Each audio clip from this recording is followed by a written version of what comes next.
Welcome back to excel in education channel. Friends, आज की इस वीडियो में हम लोग बात करेंगे टाइप्स ऑफ कम्युनिकेशन। ये पार्ट 2 है। पार्ट 1 इसके पहले हम लोगों ने डिस्कस कर लिया था और उसमें डिस्कस किए थे 2 टाइप्स, मतलब क्लासिफिकेशन और types, classification on the basis of relationship and दूसरा था classification on the basis of channel. In 2 types के बारे में हमने डिस्कस कर लिया था कि इनके कौन कौन से मोड हैं। ठीक है, आज की ये सेकेंड पार्ट है और आज हम इसमें अदर 2 को डिस्कस करेंगे, classification based on purpose and style and classification on the basis of direction.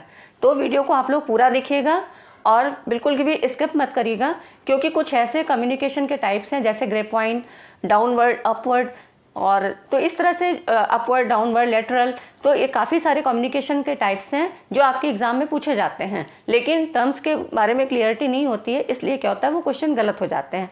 तो ठीक है फ्रेंड्स, वीडियो को पूरा देखिएगा, इसके बिल्कुल मत करिएगा और चैनल पे नए हैं तो सब्सक्राइब करिए। वीडियो पसंद आने पे लाइक एंड शेयर ज़रूर करिएगा।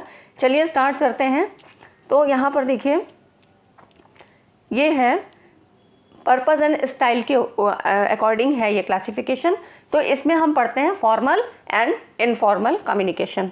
ठीक है, तो फॉर्मल कम्युनिकेशन क्या होता है, इसमें कुछ नियमों और अधिनियमों का पालन किया जाता है। ये एक प्रकार की संगठनात्मक संरचना है।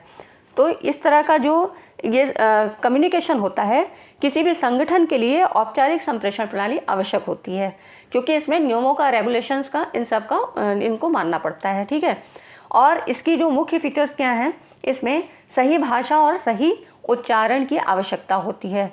तो किसी भी जो औपचारिक संप्रेषण है किसी संगठन के विभिन्न चरणों या स्तरों से गुजरती है। इसी को क्या कहते हैं, स्केलर चेन भी कहते हैं। तो इस तरह से किसी भी संगठन के लिए औपचारिक संप्रेषण प्रणाली आवश्यक होती है। और अब इससे फ़ायदे और नुकसान क्या होते हैं, तो इसमें पहले ये देख लीजिए, उसके बाद में हम ये इसके पढ़ेंगे कि किस तरह से होता है। तो देखिए, इसके जो एडवांटेज हैं वो क्या क्या होते हैं। एक तो इंक्रीज़ इन एफिशिएंसी बढ़ जाती है। कैसे बढ़ जाती है, क्योंकि इस तरह के संप्रेषण से प्रबंधन की जो है दक्षता में वृद्धि होती है।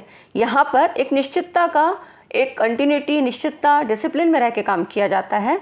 तो और कुछ संगठन के नियमों और प्रक्रियाओं का पालन किया जाता है, तो इसलिए एफिशिएंसी का बढ़ना ज़रूरी है, बढ़ जाती है। फिर परमानेंट रिकॉर्ड, तो यहाँ पर तो यहाँ पर देखिए परमानेंट रिकॉर्ड, तो वहाँ पे क्या होता है कि किसी भी चीज़ को हम रख सकते हैं स्थायी रूप से। रिपोर्ट को, कुछ ऐसे डॉक्यूमेंट्स होते हैं उनको स्थायी रूप में रखा जा सकता है। फिर डिसिप्लिन क्या होता है कि संगठन के कर्मचारियों के मन में अनुशासन की भावना पैदा होती है। कोऑर्डिनेशन होता है उनके बीच में, क्योंकि संगठन के विभिन्न विभागों के बीच जो कर्मचारी होते हैं वो आपस में काम करते हैं, एक उनको आपस में कम्युनिकेशन बनाए रखना पड़ता है, तो इस तरह से उनमें कोऑर्डिनेशन की भावना आती है। लेकिन अब इसके कुछ लिमिटेशंस भी हैं। वो लिमिटेशन क्या है, हर चीज़ के 2 पहलू होते हैं, है ना। तो इस तरह से उसकी कुछ लिमिटेशंस कैसे हैं कि इनफ्लेक्सिबिलिटी, चूँकि औपचारिक संप्रेषण इनक्रेडिबल है, इसलिए इसमें कई बार परिस्थितियों के अनुरूप मतलब ढल जाना कठिन होता है। उसको अपने अकॉर्डिंग नहीं कर सकते हैं, जैसे रूल्स रेगुलेशन है उसी के अकॉर्डिंग काम करना पड़ता है। और अब क्या है, औपचारिक संप्रेषण में कुछ जो है महंगा भी हो जाता है, कॉस्टली पड़ता है। सभी औपचारिकताओं का रख रखाव किया जाता है, मेंटेनेंस होता है, इससे उसकी कॉस्ट की जो है कीमत बढ़ जाती है। फिर वेस्टेज ऑफ टाइम होता है, क्योंकि अधिक स्तर होने के कारण, एक रूल्स रेगुलेशंस को फॉलो करने के कारण जो अपने लक्ष्य तक पहुंचने में क्या होता है, समय अधिक लग जाता है। फिर कोई डिसीज़न लेने में भी डिले हो जाता है, क्योंकि अब ये जो है मतलब एक स्तर के अनुसार जो है डिसीज़न होते हैं, कम्युनिकेशन होता है उनके बीच में, तो कई बार इस तरह से भी स्थिति आती है कि डिले हो जाती है। तो ये हो गए इसके लिमिटेशंस।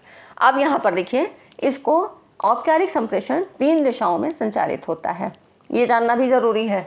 यहाँ से भी क्वेश्चंस आपके बनते हैं।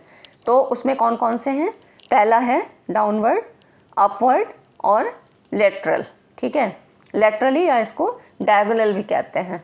डाउनवर्ड में क्या होता है, ऐसा संप्रेषण जो होता है उच्च या वरिष्ठ अधिकारियों द्वारा सहयोगी अधिकारियों को किया जाता है। ये अधोगामी, इसी को डाउनवर्ड कहते हैं, अधोगामी संप्रेषण। जैसे कि क्या होता है, ऊपर से नीचे की तरफ आ रहा है, जैसे कि विद्यालय में प्रधानाचार्य है तो शिक्षकों को यह आदेश देता है और वरिष्ठ शिक्षकों द्वारा सहयोगी शिक्षकों को इस तरह से कम्युनिकेशन किया जाता है।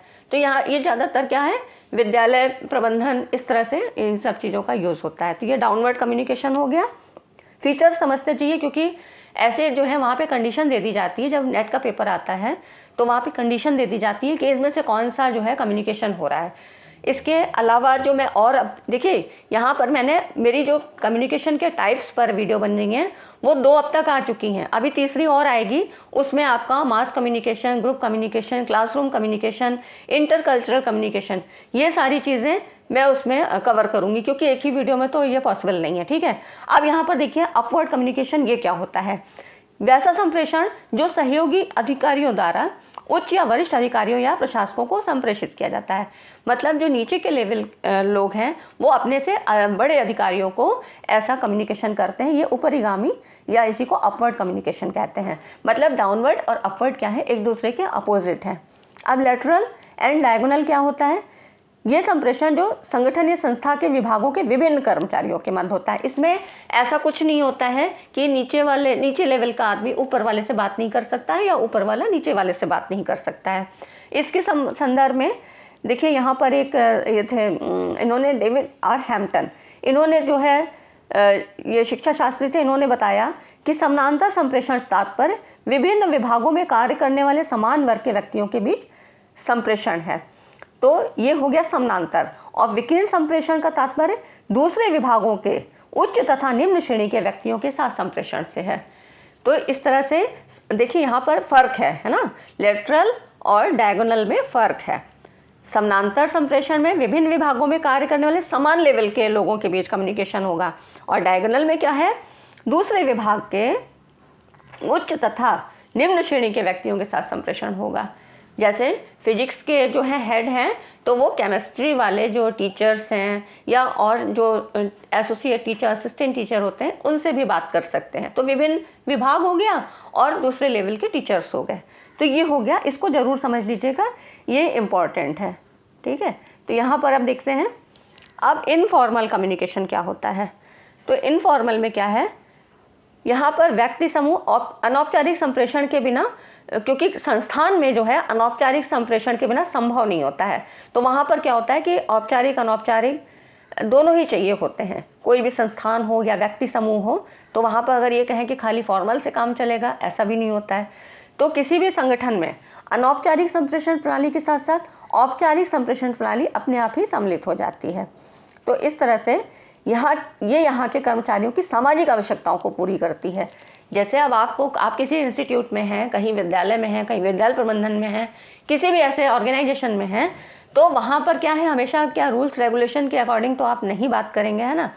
तो कुछ चीज़ें तो उसके साथ होंगी, लेकिन हमारी जो आपस में बातचीत होती है उसके लिए कोई रूल्स रेगुलेशंस नहीं होता है, वो उसको आप अपने अकॉर्डिंग कैसे भी कर सकते हैं। तो यही है इनफॉर्मल कम्युनिकेशन। इसे ही इंटरपर्सनल, इसके पहले मैंने पढ़ा दिया है आपको, इंट्रापर्सनल, इंटरपर्सनल, है ना, इसके बारे में बहुत अच्छे से डिफरेंस बताया है, तो वो आप देख लीजिएगा, पहली वीडियो में है और उसका प्लेलिस्ट में आपको मिल जाएगा डिस्क्रिप्शन। ठीक है, तो यहाँ पर देखिए इंटरपर्सनल कम्युनिकेशन यही होता है। ये मुख्य रूप से वार्तालाप और शरीर के बॉडली मूवमेंट्स के से होता है। तो इंटरपर्सनल इसी में शामिल होता है इनफॉर्मल में। अब यहाँ पर देखिए अनौपचारिक संप्रेषण में संप्रेषण के लिए कोई औपचारिक नियम और अधिनियम नहीं होते हैं, इसलिए अनौपचारिक संवाद या संप्रेषण में संदेश के डिस्टॉर्शन की संभावना ज़्यादा रहती है। अब क्योंकि यहाँ पर कोई रूल्स रेगुलेशंस तो है नहीं, कोई डिसिप्लिन नहीं है, कुछ नहीं है, तो अनौपचारिक संप्रेषण में क्या होगा कि कई तरह से ऐसे, जैसे एक आदमी से संदेश गया, संदेश दूसरे से तीसरे में गया, तो अब वहाँ तक पहुँचते पहुँचते क्या होगा, उसका अर्थ का कुछ और ही हो जाएगा, है ना। वो बात कहते कहते क्या हो गया, उसका कुछ और ही फॉर्म बदल गया। इसी को क्या होता है, मूल संदेश कई बार अपना सही अर्थ खो बैठता है, इसी को ग्रेप वाइन कहा जाता है। ठीक है, ये काफ़ी पूछा जाता है, मोस्ट इम्पॉर्टेंट है टर्म्स, और इसको समझिए, कई बार क्वेश्चन में पूछा गया है। अभी इस वीडियो में मैंने क्वेश्चंस नहीं कवर अप किए हैं क्योंकि वीडियो बहुत लंबी हो जाती है, और आपके सारे जो टॉपिक्स हैं उनसे संबंधित जितने भी प्रीवियस ईयर क्वेश्चन हैं वो मैं अगली वीडियो में ले आऊँगी। ठीक है, नेक्स्ट वीडियो उसकी हम बनाएंगे। तो यहाँ पर आप पहले फीचर्स समझ लीजिए कि किसकी क्या विशेषताएं हैं और इनको हम एग्ज़ाम हॉल में कैसे पहचानेंगे कि किसके अकॉर्डिंग बात हो रही है और हमें टिक क्या करना है ना। तो ग्रेप वाइन की जो है इसको हम विशेषताएं इसकी देख लेते हैं। इसी को जन प्रवाद भी कहते हैं। तो ग्रेप वाइन क्या होता है, मौखिक होता है और कभी कभी ये लिखित भी हो सकता है, दोनों कंडीशन है। जैसे दो कर्मचारी जो अलग अलग विभागों में काम करते हैं ईमेल द्वारा सूचनाओं का आदान प्रदान करते हैं, तो इस तरह से ये लिखित भी हो सकता है और मौखिक भी हो सकता है। फिर एक लंबी चेन के रूप में कार्य करती है। जैसे ए ने बी को बताया, बी ने सी को, सी ने डी को, इस तरह से सूचना फैलती जाती है। इसीलिए तो तभी तो रूमर फैलता है ना। तो अर्थ का अनर्थ ही हो जाता है कई बार। अब यहाँ पर देखिए, इस प्रकार से आदान प्रदान की गई सूचना में 3/4 सूचना सही और 1/4 सूचना गलत होती है। इन्हीं को अफवाह कहते हैं, रूमर कहते हैं। तो ये किसकी विशेषता हो गई, ग्रेप वाइन की बात हम लोग कर रहे हैं, है ना। इनफॉर्मल कम्युनिकेशन में है। दो तरह से क्वेश्चन बन सकते हैं या इसके कई भी फॉर्म हो सकते हैं, लेकिन आप जब इसको पूरा पढ़े रहेंगे, सब कुछ आपको समझ में आया है ये टॉपिक, तो कोई भी क्वेश्चन कहीं से आए कोई भी घबराने की ज़रूरत नहीं है। आपका बिल्कुल हर क्वेश्चन सही होगा। जैसे कि अब ऐसे भी पूछ सकता है ग्रेप वाइन किसके अंतर्गत आता है, फॉर्मल है, इनफॉर्मल है, या ग्रेप वाइन यहाँ पर इस तरह से कंडीशन है, इसमें कौन सा कम्युनिकेशन हो रहा है ना। तो क्वेश्चन का फॉर्म कुछ भी हो सकता है, आपको मालूम सब होना चाहिए। अब क्या होता है, देखिए ग्रेप वाइन जन प्रवाद की गति तीव्र होती है, क्योंकि लिखित है या कुछ डिसिप्लिन में रह के काम करना है, उसमें तो टाइम लगेगा। लेकिन ये तो ओरल हो रहा है ना, तो ये तो कभी भी कितनी भी जल्दी इसकी स्पीड हो सकती है। तो इस तरह से कभी कभी जो वहाँ का मैनेजर होता है, किसी भी ऑर्गेनाइजेशन का हो, इस प्रकार की सूचनाओं को रोकना कठिन हो जाता है। तो इस प्रकार की सूचनाएं प्रबंधक को अपनी नीतियों को विश्लेषित करने और कर्मचारियों की प्रतिक्रियाओं और भावनाओं को जानने में सहायक होती हैं। इससे ये होता है कि उसको ये पता लगता है कि अच्छा इस तरह के लोग हमारे यहाँ हैं, ऑर्गेनाइजेशन में, इंस्टीट्यूट में ऐसे लोग हैं, उनको थोड़ा सा कंट्रोल करना पड़ेगा। तो उसको ये चीज़ें पता लगती हैं, है ना। तो फ्रेंड्स, इतना कंटेंट आपको समझ में आ गया, यहाँ तक का टॉपिक क्लियर है, तो एक लाइक एंड शेयर ज़रूर करिए और चैनल को सब्सक्राइब ज़रूर करिए, ठीक है। और कमेंट्स भी करिए। आपका एक लाइक मेरा मोटिवेशन बहुत कई गुना बढ़ा देता है, ठीक है फ्रेंड्स। आगे देखते हैं, classification on the basis of direction. अब डायरेक्शन के अकॉर्डिंग क्या होते हैं, तो यहाँ पर देखिए जितने भी क्वेश्चंस आपके कम्युनिकेशन से बन सकते थे टाइप्स को लेके, वो मैंने अपनी वीडियो में सारे कवर कर दिए हैं। First, second and third part अभी आएगा, तो वहाँ पे वो पूरे कवर हो जाएंगे। कहीं से भी कोई क्वेश्चन, इस कम्युनिकेशन से 5 क्वेश्चन कम से कम आने हैं, वो आपके कभी नहीं गलत होंगे। मैं आपको ऐसा कंटेंट यहाँ पे दे दूँगी कि कभी कोई क्वेश्चन गलत नहीं होगा। यहाँ पर देखिए, वर्टिकल, हॉरिजॉन्टल एंड डायगोनल।